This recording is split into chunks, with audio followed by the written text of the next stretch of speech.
I was hoping to come out to applause. There we go. Today we're going to be talking about that fruit of the Spirit we call patience. Patience.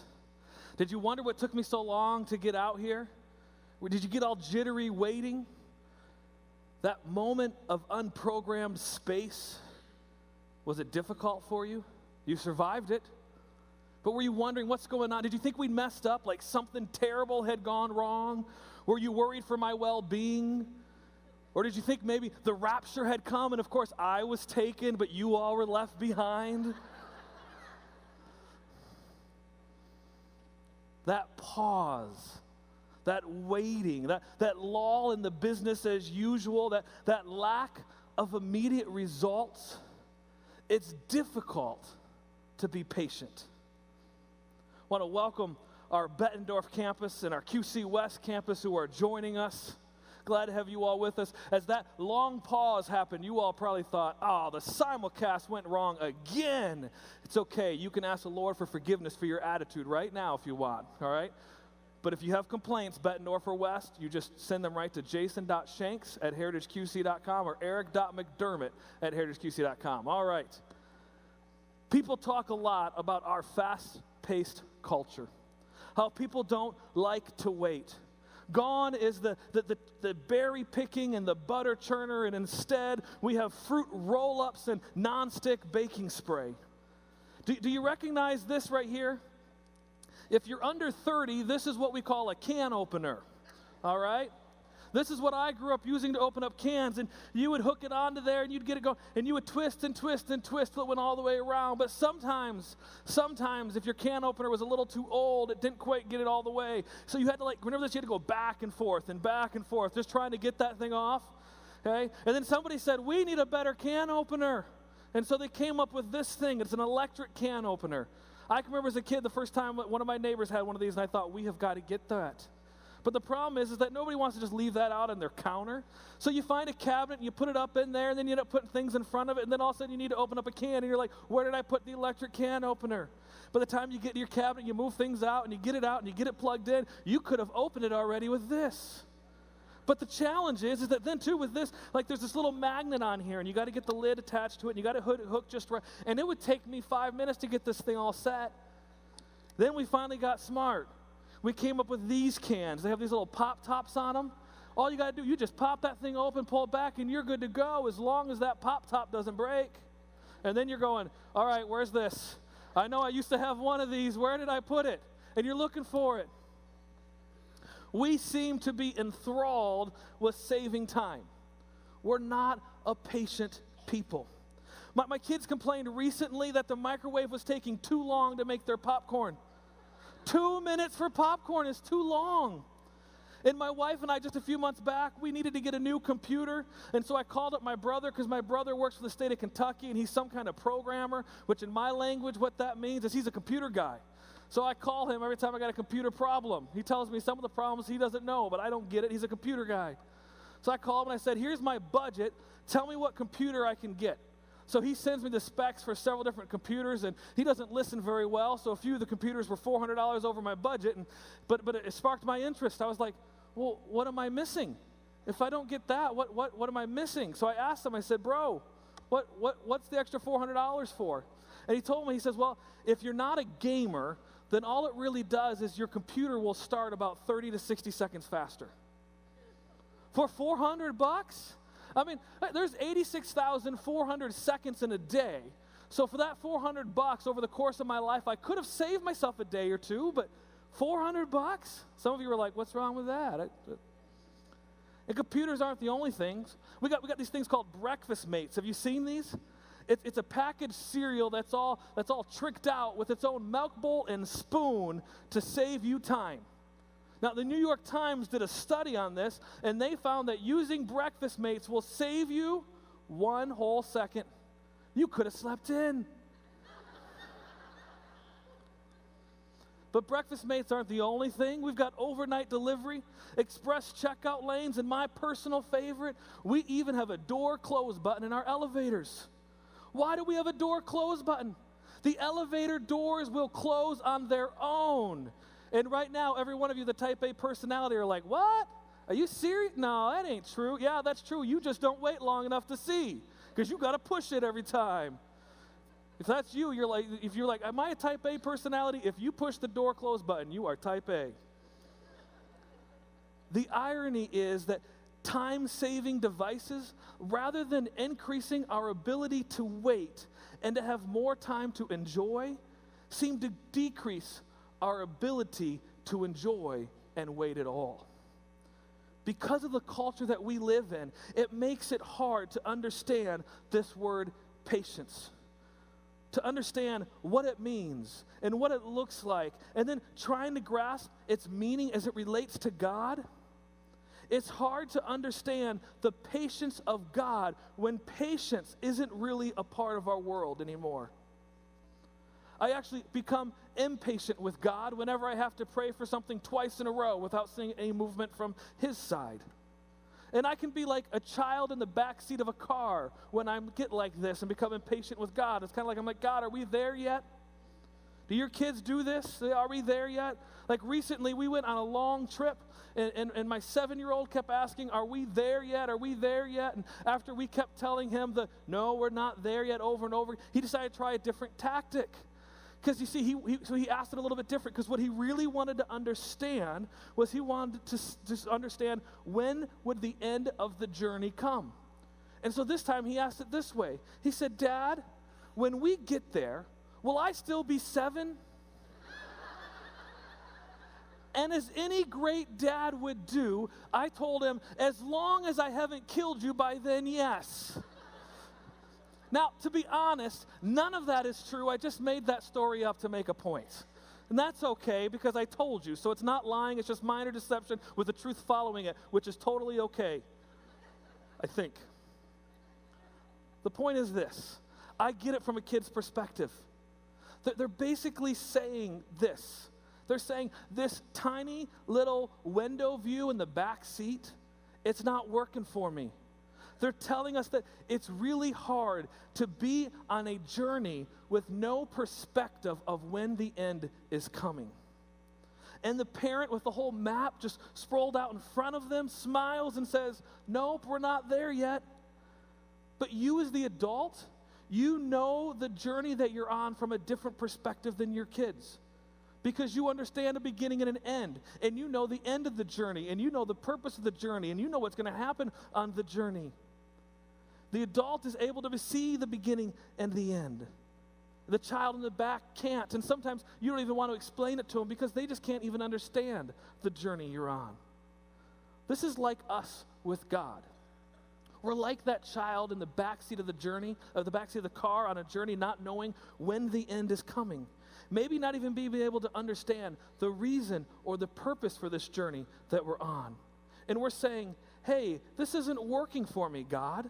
And we're impatient with God's patience because we don't have the whole map in front of us. And so we get frustrated because we don't see the end from the beginning, but God does. In fact, that's God's name. God is called the Alpha and the Omega. It's the first and the last letter of the Greek alphabet. The beginning and the end. It is His name. And when you not only hold both the beginning and the end, but you are the beginning and the end, you don't have to be in a hurry to see immediate results. God sees the whole picture. God would like us to understand, something that I think He would like us to understand about this, though, about the whole picture, is that life is not about where you get to or where you go, but it's about how you got to where you are. Because we are called not to a destination, but to a journey. We are called not to a destination, but to a journey. In your spiritual journey, do you ever find yourself saying to God, are we there yet? Have I learned enough through this that you're taking me through? Have I waited long enough for an answer to this question, God? Does this have to happen anymore? Isn't it someone else's turn? Or why did that happen so quickly and easily for them and not for me? Are you single and wondering when it will be your turn to no longer be single? Have you grown tired of watching everyone else around you get married and you just want to say, God, are we there yet? Or maybe you've been married twice already, and you know that the next marriage is number 3, and you're just saying, God, would you make sure the next one that you bring is the right one? And you just want to say, God, are we there yet? Or maybe you've been unemployed for a while, and people around you are talking about how the economy is changing and it's turning and it's getting better. And if one more person asks you, have you applied at Burger King? You're going to hit them. And you just, every morning and every day, your prayer time with God starts with, God, are we there yet? Or maybe there's a relationship in your life that's just a mess. Maybe it's with a parent or a child or a sibling. Maybe they're making some really poor decisions in their life, and you see how it's hurting them, but all you're able to do is to be there and pray for them and pick up the pieces every time after they fall. And you just want to look up at God and say, really, God? I'm serious this time. Are we there yet? Can this part of the journey be over? Have you ever noticed how you always get impatient with the driver who's in front of you but never the one who's behind you? It's because the person who's ahead of you is in the way of where you are trying to go. And to us, most of the time, the journey is nothing more than a means to an end. A means to get to our desired destination, to no longer be single, to no longer be divorced, to no longer be unemployed, to no longer be in a struggling relationship, to no longer be the parent of a struggling young adult. But when we begin to understand that the journey we are on has a purpose, because God has called us not to a destination, but to a journey, then it is in that journey that the fruit of the Spirit, patience, happens. This reminds me of Moses and his family. Moses was a Hebrew, and the Hebrews were slaves of the Egyptians, and they were slaves of the Egyptians for several hundred years. And it would have been easy for them at any point in time to just look up to God and say, seriously, God, are we there yet? Can we stop being slaves? And the truth is, many of them did do that. But for some reason, God decided to allow them to continue to be in slavery. However, God did bless them while they were in slavery. In fact, Scripture tells us that they grew in number to such an enormous number of Hebrews that the Egyptians began to become afraid of them. They were afraid that they had grown so large that they would revolt and be able to win in a revolt. And so Pharaoh, the leader of the Egyptians, decided something had to be done. And so he told the midwives of the Hebrew slaves to kill every male child that's born. Now, these Hebrew midwives, Scripture tells us, they feared God, and so instead of killing every male child that was born, they just made up stories to Pharaoh about how, they gave birth too quickly, and I couldn't get there in time. These Hebrew women are amazing, and that just infuriated Pharaoh, and so then Pharaoh changed his tactic, and he said, okay, fine, this is what's going to happen. Every male Hebrew baby that is born must be thrown into the Nile River. That was shortly after this edict from Pharaoh that Moses was born. His family, instead of throwing him into the Nile River, decided to hide him for 3 months. For 3 months, they hid their brand new little baby boy from the officials. Now, I don't know how they did this. I've had 3 babies in my house, and from the age of 0 to 3 months, it seemed like they didn't know what nighttime was, and it seemed like they screamed like crazy. In fact, I can remember with our youngest child asking my wife to put me in a basket and putting me in the Nile River so I could get away. That's not true either. See, as long as I acknowledge it right away, it's okay. Then it's just funny. After 3 months of hiding their baby, Moses' family realizes that they can't hide him anymore. Now, imagine what that 3 months must have been like for Moses' father and his mother. As they prayed to God, saying, God, would you please provide a way out for us? Help us to save our baby boy. I imagine they prayed prayers like, God, would you change the law? God, would you change Pharaoh's heart? God, do something to protect our baby boy. And imagine them praying that several times a day for 3 months and seeing no way out for the inevitable day that would come where they were no longer able to hide their baby boy and he would be taken from them and killed. After 3 months, it doesn't appear that God has provided a way out for them. And I imagine Moses' parents growing a little impatient with God. The challenge when Moses becomes unable to be hid is the fact that at this point, not only is Moses' life in danger, but the truth is that the whole family could be killed to set an example to everybody else. And so his parents have a decision to make. What will we do?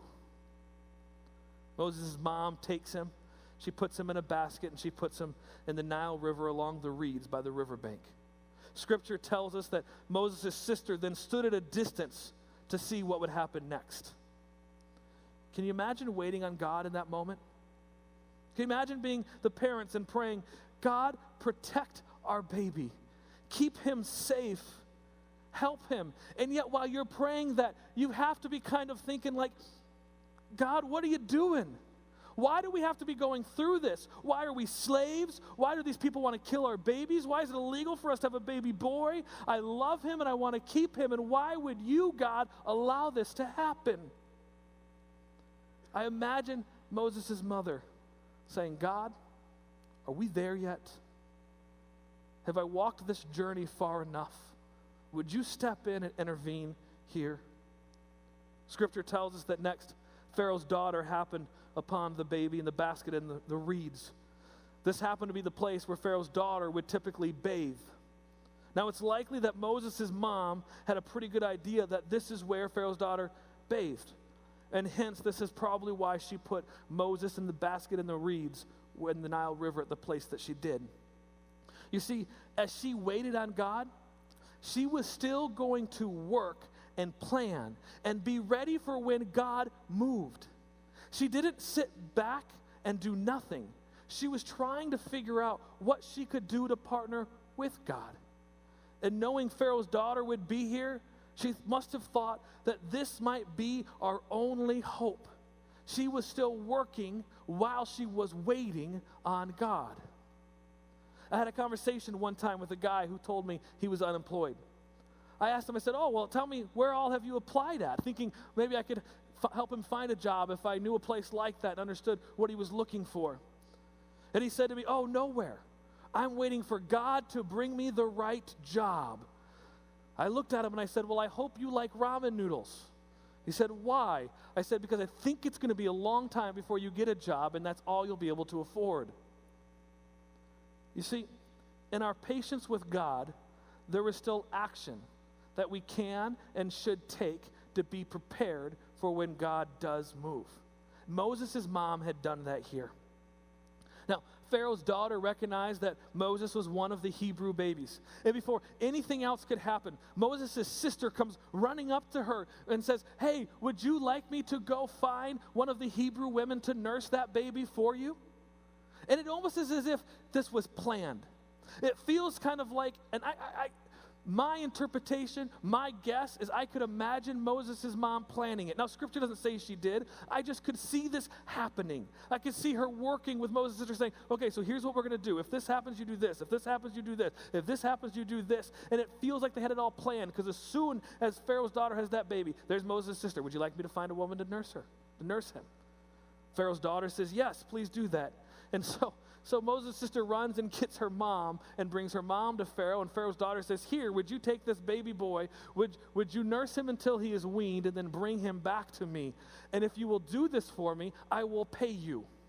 Now Moses' mom says, sure, I'll do that. And the best part is this, is that while they're waiting patiently on God for him to move, God's plan is so much better than what they could have ever imagined. They're just thinking, protect our son. I think that if she really put Moses there for Pharaoh's daughter to find, she's thinking, at least he'll be alive. At least he won't have to die. And instead, God goes, no. I still want you to raise him in the early years. I just want to pay you to do it. And God's plan is always so much greater than what ours is. Now, in that time, weaning could take anywhere from 3 to 7 years, which would have been enough time for Moses' mother to teach him about his people and who he was and where he came from. Now, in Moses' life, he, like his mother, would learn an awful lot about patience. You see, Moses had to wait 40 years before beginning to attempt his role as leader of the Hebrews. Then he would wait another 40 years before being sent back to Egypt to actually lead the Hebrews out of captivity. Then Moses would wait another 40 years before he got to lead the Hebrews to the promised land. And then on the eve of entering the promised land, Moses passed away. He didn't even make it into the destination that seemed like the purpose of the journey, but we have to be reminded that Moses was not called to a destination, but he was called to a journey. The same is true of us. Now, Philippians chapter 1, verse 6 gives us some guidance on understanding all of this. It says this, it says, being confident of this, that he who began a good work in you, that would be Jesus, will carry it on to completion until the day of Christ Jesus. The journey we are on is about God carrying on to completion the work he has begun in us. It's not about a destination. It's about him carrying us on to completion with the work that he's begun in us. And that is the perspective that we have to have. If we're going to be able to understand our journey from the back seat of the car, we don't always get the roadmap. And we don't get to sit in the driver's seat. That's where God's at. And if you are intent on growing in patience, change will come. But for it to come, I believe there are two things that you will have to learn to do. You will have to trust, and you will have to train. You will have to trust that the Lord will do his part, and you need to train to practice patience. I have a friend that runs Ironmans, or at least he's run one, but he was telling me about his training that he has to do. Now, an Ironman is an event where you actually swim, and then you bike, and then you run. And so I was asking him about his training, and he said that the interesting thing about it is that you don't actually do a whole Ironman ever in your training. The first time you ever actually do all three events in their entirety, their full lengths, for the first time is when you do the event. So there might be days where you do a shorter version of your run, bike, and swim. You do it all together. There might be a day where you do your whole swim, and another day where you do your whole bike, another day where you do your whole run, but never do you do all three together until the day of the event. It's all about practicing for the big event. Becoming patient, I think, is a lot like this. Training yourself to be patient is finding the little things in each day that you can work on being patient with so that you are ready when the big event that requires significant patience comes. Let me give you some examples. You might say, that person's laugh annoys me. I can be patient with that. The person driving in front of me is too slow. I can be patient. The kids can't get along. I can be patient. My son just spilled his milk. I can be patient. I'm not sure what I think of my daughter's friends. I can be patient. I'm not dating anyone and I really want to be married someday. I can be patient. Train with those things so that when the more difficult places to show patience come, you are ready. When that person's laugh annoys me becomes that person at work is talking negatively about my spouse, now you can show patience. When my kid spilled his milk becomes my kid crashed our only car, you can show patience. When I'm not sure about my daughter's friends becomes my daughter is starting to date, you can show patience. Or when I wish I was dating someone becomes I thought I was dating the right one and I was about to get married and now we're broken up. You can show patience and trusting God's plan. The training is never as big as the event, but if you don't train, you won't be ready for the event. If you can't be patient in the small things, how can you expect to be patient in the big?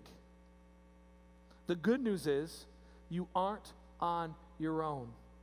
Colossians chapter 1, verses 10 through 11 say this, and we pray this in order that you may live a life worthy of the Lord and may please him in every way, bearing fruit in every good work, growing in the knowledge of God, being strengthened with all power according to his glorious might, so that you may have great endurance and patience.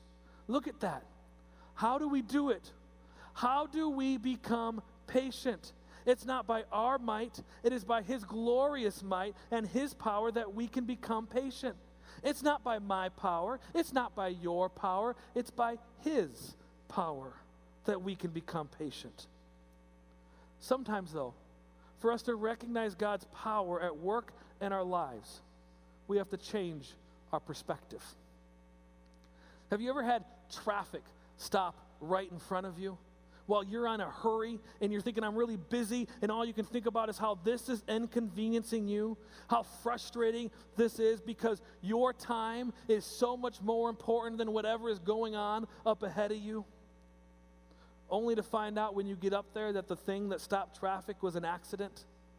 And I know for me that when this happens, I'm always reminded that if that was my family being helped by the EMTs, then I wouldn't care how long the traffic jam is that it causes. Because the most important thing is not your time, but my family.